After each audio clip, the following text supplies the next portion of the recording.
இயேசு கிறிஸ்து சுமந்த சிலுவையை குறித்தும் அவர் சகித்த சிலுவையை குறித்தும் அவர் வெற்றி சிறந்த சிலுவையை குறித்தும் நாம் சிந்திக்க போகிறோம். அதற்கு ஆதாரமாக முதலாவது யோவான் 19வது அதிகாரத்தை எடுத்துக்கொள்வோம். 17வது வசனம், இயேசு தம்முடைய சிலுவையை சுமந்து கொண்டு எபிரேய பாஷையிலே கொல்கதா என்று சொல்லப்படும் கபாலஸ்தலம் என்கிற இடத்திற்கு புறப்பட்டு போனார். இயேசு கிறிஸ்துவனுடைய சிலுவை பாடு, மரணம், உயிர்த்தெழுதல் மிகவும் சரித்திரத்திலேயே முக்கியமான சம்பவமாகும். உலக வரலாற்றிலேயே அது இடம்பெற்ற ஒன்றாக இருக்கிறது.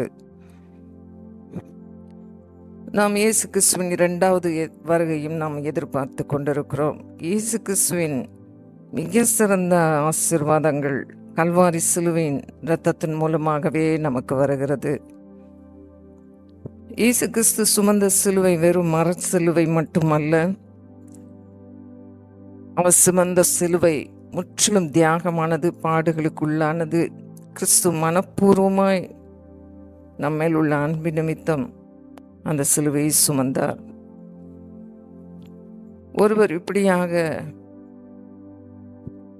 ஜெபம் பண்ணினாராம், என் அன்பு இரட்சகரே, உமது 5 காயங்களும் எனக்காக அல்லவா என்று கண்ணீரோடு தியானித்து கொண்டிருந்தாராம். அப்பொழுது உடனே இயேசு தரிசனமாகி தனது 6வது காயத்தை காண்பித்தார். தனது தோள்பட்டையில் சிதைந்து போயிருந்த தனது 6வது காயத்தை காண்பித்த பொழுதோ அவர் சொன்ன காரியம், மகனே, இந்த தோளிலே உனக்கு ஒரு இடம் உண்டு என்று சொல்லி சொன்னாராம். மேலும் சுமை தாங்கி கிராமங்களிலே வைத்திருப்பார்கள். கொடிய வெயிலே தலை வலிக்க வலிக்க சுமந்து வரும் பாரங்கள், சுமைகளை எல்லாம் அதன் மேல் இறக்கி வைத்துவிட்டு சற்று நேரம் நிழலிலே இளைப்பாறுவார்கள். நம்முடைய ஆண்டவராகிய கர்த்தரோ நமக்கு நிரந்தரமான சுமை தாங்கியாய் இருக்கிறார். அதனால் தான் சங்கீதம் 55:22 வாசிக்கிறோம், கர்த்தர் மேல் உன் பாரத்தை வைத்துவிடு, அவர் உன்னை ஆதரிப்பார், நீதிமானை ஒருபோதும் தள்ளாட ஒட்டார். 1 பேதுரு 5:7 அவர் உங்களை விசாரிக்கிறவரானபடியால் உங்கள் கவலைகளையெல்லாம் அவர் மேல் வைத்து விடுங்கள். இயேசு கிறிஸ்து சுமந்தவைகள் யாவை? அவர் நம்முடைய பாவத்தை சுமந்தார், அக்கிரமக்காரருக்காக வேண்டிக் கொண்டார் என்று ஏசாயா 53:12 வாசிக்கிறோம். மனிதனுடைய பாவங்கள், அக்கிரமங்கள், மீறுதல்களே கிறிஸ்து சிலுவை சென்றதற்கு ஒரு மூல காரணமாய் இருக்கிறது.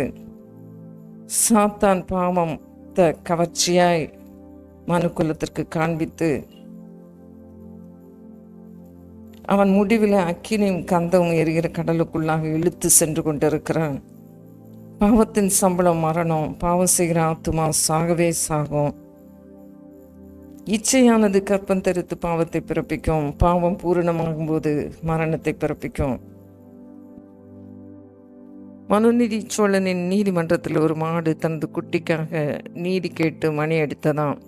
தன் ஒரே மகனான இளவரசன் அந்த மாட்டின் கன்றை கொன்றான் என்று அறிந்தும் நீதி செய்யும்படி அவரே தன் மகன் மீது தேரை ஓட்டி மகனை கொன்று நீதி வழங்கினாராம். மனுக்குலத்தின் பாவத்திற்காகவும் கிறிஸ்து தன்னையே குற்ற நிவாரண பலியாக ஒப்பு கொடுத்தார் என்று ஏசாயா 53:10 பார்க்கிறோம். ஆதலால் நீங்களும் வருத்தப்பட்டு பாவ பாரத்தினாலே அந்த பாவத்தின் விளைவுகளை சுமந்து சுமந்து வாடி போன நிலைமையிலே காணப்படுகிறீர்களோ? கர்த்தர் சொல்லுகிறார், வருத்தப்பட்டு பாரம் சுமக்கிறவர்களே, நீங்கள் எல்லாரும் என்னிடத்தில் வாருங்கள் என்று சொல்லுகிறார்.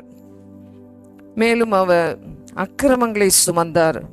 முதலாவது பாவங்களை சுமந்தார், இரண்டாவது அக்கிரமங்களை சுமந்தார் என்று 53:11 பார்க்கிறோம். என் தாசனாகிய நீதிபரர் தம்மை பற்ற அறிவினால் அநேகரை நீதிமான்களாக்குவார், அவருடைய அக்கிரமங்களை தாமே சுமந்து கொள்வார். இயேசு கிறிஸ்து மனமுவந்து மனப்பூர்வமாய் அக்கிரமங்களை சுமக்க முன் வந்தார். அவர்தான் அகில உலகத்தின் பாவத்தை அக்கிரமத்தையும் சுமந்து தீர்க்கிற தேவ ஆட்டுக்குட்டி. மூன்றாவது, அவர் துக்கங்களை சுமந்தார். மெய்யாகவே அவர் நம்முடைய பாடுகளை ஏற்றுக்கொண்டு நம்முடைய துக்கங்களை சுமந்தார். ஏசாயா 53:4 அநேகருக்கு மரணத்திற்கு ஏதுவான துக்கம், பிரச்சனைகள், வியாகுலங்கள், வருத்தங்கள், என்ன செய்வோம் என்ற திகைப்பு, அங்கலாய்ப்பு, அந்த கலக்கத்தின் நடுவிலும் கூட அவர்களை நோக்கி கர்த்தர் சொல்லுகிற காரியம், உன் துக்கங்களை எல்லாம் நான் சுமந்தேன் என்று. ஒரு அரசாங்க அதிகாரி தன்னுடைய வாலிப மகன் ஒரு கார் விபத்தில் மறித்தவுடன் அவருடைய உறவினர்கள் அழுதனர். ஆனால் அவரோ அழாமல் துக்கத்தை தானே சுமந்து சுமந்து சுமந்து அதை தாங்க முடியாமல் இருதய நோயினால் தாக்கப்பட்டு 3ஆம் நாளில் மரித்து போனார். துக்கத்தை சுமந்த இயேசுவின் மேல் துக்கம் சுமப்பது என்றால் இதுதான். தன் துக்கத்தை அவரால் இறக்கி வைக்க தெரியவில்லை. ஆனால் ஆண்டவராய் இயேசு கிறிஸ்து சொல்லுகிறார், உன்னுடைய துக்கம் எல்லாம் சந்தோஷமாக மாறும் என்று, உன் துக்கத்தை நான் ஆற்றுவேன் என்று சொல்லுகிறார். ஆதலால் அந்த துக்கத்தை எல்லாம் நாம் அவர் மேலே நம்ம பார்க்கும் பொழுது நம்முடைய துக்கங்கள் எல்லாம் மாறி போகும். நிச்சயமாகவே சிலுவை கண்ணோக்கி பார்க்கும் பொழுது நம்முடைய துக்கம் யாவும் மறைந்து போகும். இயேசு கிறிஸ்து லாசருவின் மரணத்திலும் கூட துக்கப்பட்டு கண்ணீர் விட்டு உணர்ந்து கண்ணீர் விட்டார் என்று சொல்லி யோவான் 11:35 பார்க்கிறோம். மேலும் அவர் எருசலேம் நகரத்தை பார்த்து கண்ணீர் விட்டு அழுதார். லூக்கா 19:41 அவர் மனு குலத்திற்காகவும் பலத்த சத்தத்தோடும் கண்ணீரோடும் விண்ணப்பம் பண்ணினார் என்று எபிரேயர் 5:7 கூறுகிறது. நான்காவதாக, அவர் அவத்தாமே நம்முடைய பலவீனங்களை ஏற்றுக்கொண்டு நம்முடைய நோய்களை சுமந்தார் என்று மத்தேயு 8:17 கூறுகிறது. மனிதனை நோய்கள், பலவீனங்கள் வாதையாக மிகவும் மனிதனை வாட்டி வதைக்கிறது. இரவும் பகலும், இரவு வரும் பொழுது பகல் வராதா, பகல் வந்தால் இரவு வராதா என்று அப்படி செய்கிறதான பிரச்சனைகள், நோய்கள் மனுக்குலத்தில் காணப்படுகின்றன. ஒரு டாக்டர் மலேரியா நோயை ஒழிக்கும்படியாக தன்மேலேயே அந்த நோயின் விஷக்கிருமிகளை செலுத்தி டெஸ்ட் பண்ணுவதற்காக அதனுடைய முழு வேதனையை அனுபவித்தாராம். முடிவாக மலேரியா நோயை அழிக்கும் மருந்தை கண்டுபிடித்தார். இன்றும் ஆயிரக்கணக்கான முயல்கள், எலிகளெல்லாம் நோய் தீர்க்கும் மருந்துகளை கண்டுபிடிப்பதற்காக இருக்கிறது. அந்த வேதனையை அவைகள் சுமக்கின்றன. அதுபோல இயேசு கிறிஸ்து நோய்களை நீக்க தம்மில் அடிகள், தழும்புகளை மகிழ்ச்சியோடு ஏற்றுக்கொண்டார் என்று பார்க்கிறோம். அவருடைய தழும்புகளால் குணமாகிறோம். ஏசாயா 53:5, 1 பேதுரு 2:24, நாம் பாவங்களுக்கு செத்து நீதிக்கு பிழைத்திருக்கும்படிக்கு அவத்தாமே தனது சரீரத்திலே நம்முடைய பாவங்களை சிலுவையின் மேல் சுமந்தார் என்று பார்க்கிறோம். இயேசு கிறிஸ்து சிலுவையில் சுமந்தது வீண் அல்ல. அவைகளை மீண்டும் மீண்டும் நாம் சுமக்க தேவையில்லை. அவர் சொல்லுகிறார், உன் அக்கிரமங்களையெல்லாம் நான் மன்னித்து விட்டேன், உன் நோய்களையெல்லாம் நான் குணமாக்கி விட்டேன், உன் பிராணனை அழிவுக்கு விலக்கி மீட்டேன் என்று சொல்லுகிறாரே. இயேசு கிறிஸ்து நமக்காக ஒரு குற்றமற்ற, மாசற்ற, குற்றமில்லாத ஒரு ஆட்டுக்குட்டியாக நம்ம எல்லாம் அவருக்குள்ளாக மீட்டு கொண்டிருக்கிறார். சமாதானத்தை உண்டு பண்ணும் ஆக்கினை எல்லாம் அவர் தன்மேலே ஏற்றுக்கொண்ட ஒரு ஆட்டுக்குட்டி. அவர் சிலுவையை சகித்து கொண்டார் என்று சொல்லி பார்க்கிறோம். எபிரேயர் 12:2, அவர் தமக்கு முன் வைத்திருந்த சந்தோஷத்தின் பொருட்டு அவமானத்தை எண்ணாமல் சிலுவையை சகித்து தேவனுடைய சிங்காசனத்தின் வலது பார்சத்தில் வீற்றிருக்கிறார். இந்த சிலுவை மரணமானது மிகவும் அவமானம், வெட்கம் நிறைந்தது. குற்றவாளிகள் இதில் அணுவாய் வதைக்கப்பட்டு சாவார்களாம். இந்தியாவில் தூக்கு தண்டனை, அமெரிக்காவில் மின்சார நாற்காலி மூலமாக விஷ ஊசி போட்டு குற்றவாளிகளை சாகடிக்கிறார்கள். ஆனால் இந்த சிலுவை மரணம் மிகவும் மிகவும் கொடூரமானது என்று பார்க்கிறோம். இயேசுவோ சற்றேனோ மயக்கமோ போதையோ கொடுக்கிற கசப்பான காடி கூட வேண்டாம் என்று சொல்லி முழுக்க முழுக்க வேதனை சகித்து கொண்டார் என்று சொல்லி பார்க்கிறோம். மேலும் கெத்சமனே தோட்டத்தில் அவர் ஜெபிக்கும் பொழுது கூட, பிதாவே உமக்கு சித்தமானால் இந்த பாத்திரம் என்னை விட்டு நீங்கும்படி செய்யும், ஆயினும் என்னுடைய சித்தத்தின்படி அல்ல உம்முடைய சித்தத்தின்படி ஆக கடவுது என்று ஜெபம் பண்ணினார். இயேசு கிறிஸ்துவின் இந்த சிலுவை மரணம் ஒரு சாபமான, சிலுவை சாபத்தின் சின்னமாக இருக்கிறது. கிறிஸ்து நமக்காக அந்த சாப சிலுவையிலே நமக்காக சாபமானார். சாபத்திற்கு நம்மை நீங்களாக்கி மீட்டு கொண்டார். நம்முடைய ஆத்துமா மரணத்துக்கு ஏதுவான துக்கம் கொண்டிருக்க கூடாது என்பதற்காக அவர் சொல்லி ஜெபிக்கிற காரியம், என் ஆத்துமா மரணத்துக்கு ஏதுவாக துக்கம் கொண்டிருக்கிறது என்று சொல்லுகிறார். அப்படி அவர் கெத்சமனே தோட்டத்தில் அவர் ஜெபிக்கிறார். மேலும் அவர் வாயில வஞ்சனை காணப்படவில்லை. சிலுவையில் அறைந்தவர்களை அவர் சபிக்கவில்லை, விரோதமாய் அவர்களை குறை சொல்லவில்லை, முறுமுறுக்கவில்லை. வையப்படும் போது 1 பேதுரு 2:23 கூறுகிறது, அவர் வையப்படும் போது பதில் வையாமலும் பாடுபடும் பொழுது பயமுறுத்தாமலும் நியாயமாய் தீர்ப்பு செய்கிறவருக்கு தம்மை ஒப்புவித்தார் என்று.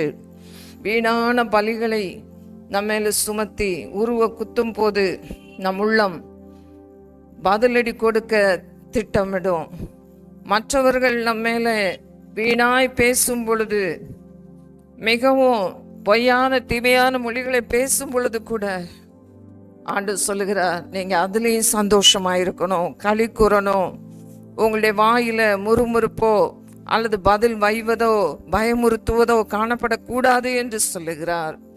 ஏனென்றால் அவர் நெருக்கப்பட்டு ஒடுக்கப்பட்டு நமக்காக தம்முடைய வாயை அவர் திறக்கவில்லை. தன்னை மயிர் கத்தரிக்கிறவனுக்கு முன்பாக சத்தமிடாதிருக்கிற ஆட்டை போலவும் அவர் தம்முடைய வாயை திறவாதிருந்தார். அவர் சரீரத்திலும் பட்ட அடிகளை எல்லாம் சகித்து கொண்டார் என்று பார்க்கிறோம். குற்றவாளிகளுக்குரிய வஸ்திரம் தரிக்கப்பட்டது, தலையிலே முள்முடி, கோலினால் அடிக்கப்பட்டார், காரி துப்பப்பட்டார், கசப்பு கலந்த காடி அவருக்கு குடிக்க மிகவும் வற்புறுத்தப்பட்டார். கொடூரமான ஆணி கைகளில் கால்களில் முதுகெல்லாம் சவுக்கடி, முகத்தில் காரி துப்பி அந்த உமிழ்நீர், தாடி மயிரெல்லாம் பிடுங்கப்பட்டது.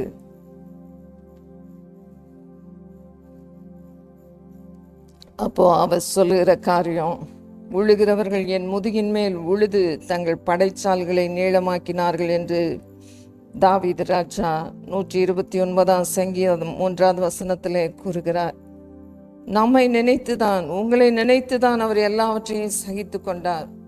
நீங்களும் கிறிஸ்துவுக்காக பாடுபட ஒப்பு கொடுப்பீர்களா? அவரோடு கூட பாடுகளை சகித்து கொண்டோம் என்றால், தாங்கிக் கொள்வோம் என்றால், அவரோட கூட ஆளுகையும் செய்வோம்.